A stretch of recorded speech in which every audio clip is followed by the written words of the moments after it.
Hey, what's up, everyone? Hope you're doing well.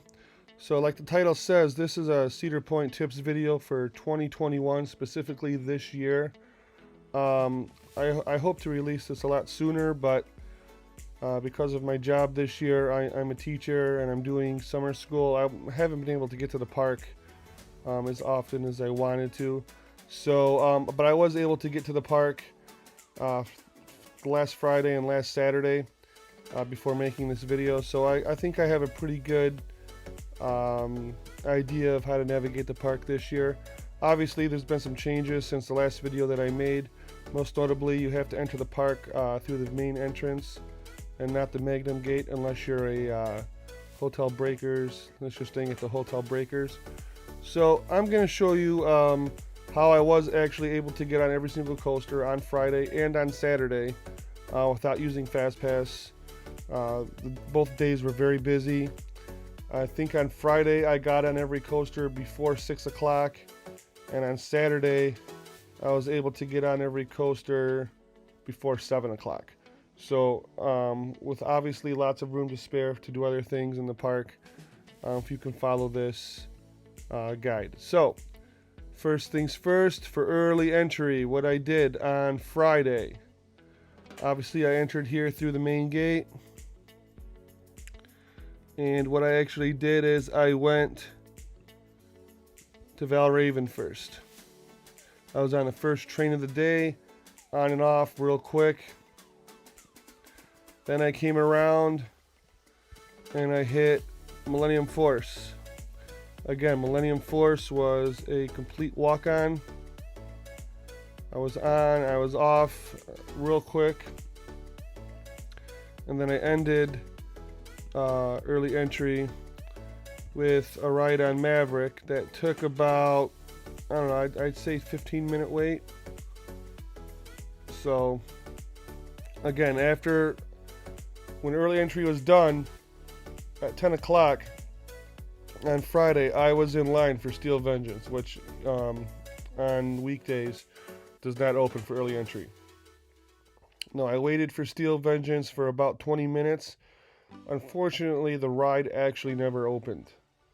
I mean, it did open throughout the day, but at the time it was supposed to open, it didn't open. I actually made the executive decision to leave the Steel Vengeance line.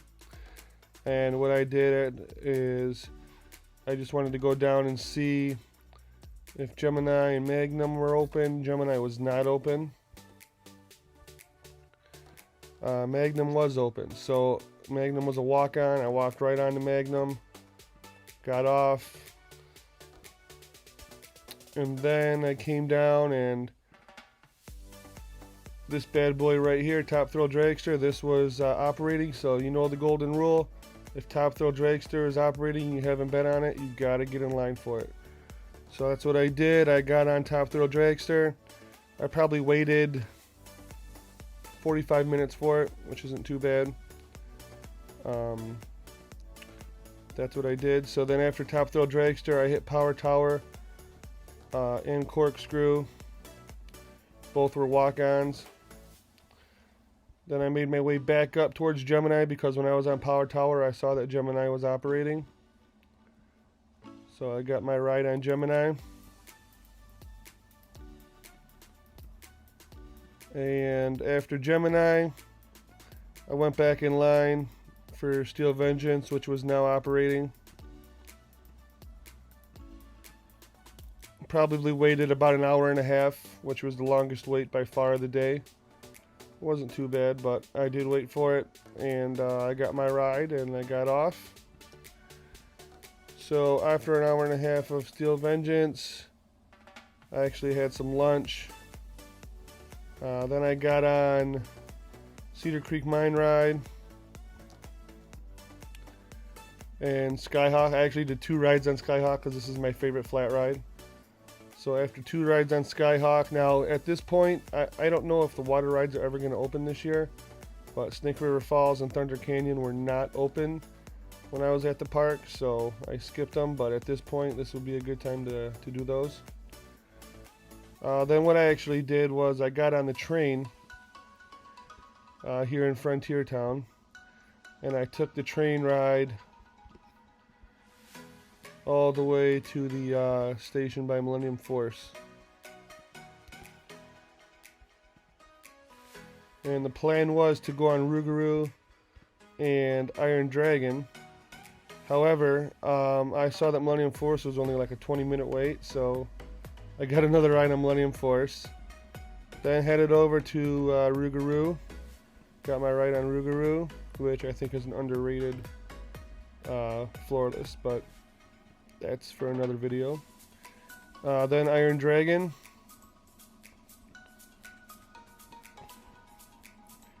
And so at this point, all of the coasters and everything in the back half of the park is done.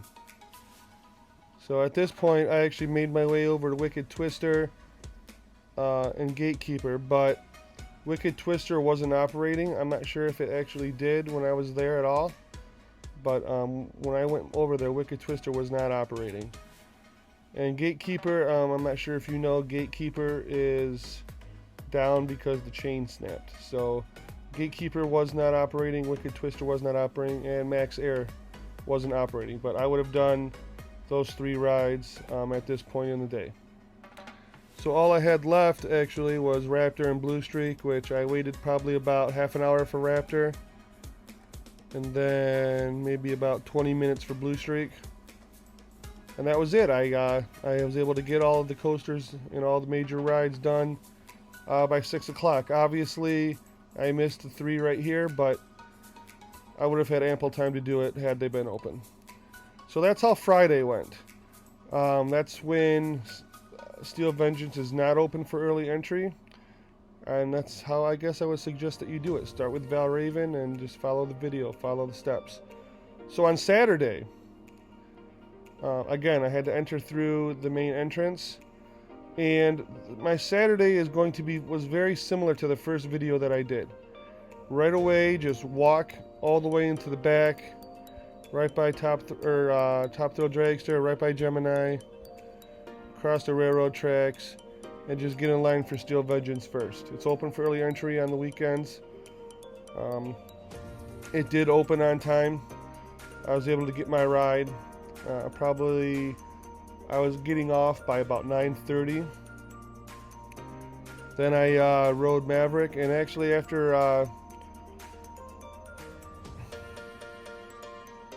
early entry was done, the only 2 rides I got on were Steel Vengeance and Maverick. So then I came down the Frontier Trail and did Millennium Force. Now after Millennium Force, I kind of made the executive decision to do Top Thrill Dragster instead of Valraven. In the first video, I suggested to do Valraven before Top Thrill Dragster, but that's if you got to enter through the Magnum Gate and you were able to get Steel Vengeance, Magnum, and Millennium Force before early entry ended. Obviously at this point I couldn't, so I made the executive decision to hit Top Thrill Dragster before Valraven. So that's what I did. I did Top Thrill Dragster, then I came back and did Valraven. I probably waited an hour for Top Thrill Dragster and then an hour for Valraven, maybe a little more for Valraven. Then I came back, and again, you would just follow the rest of the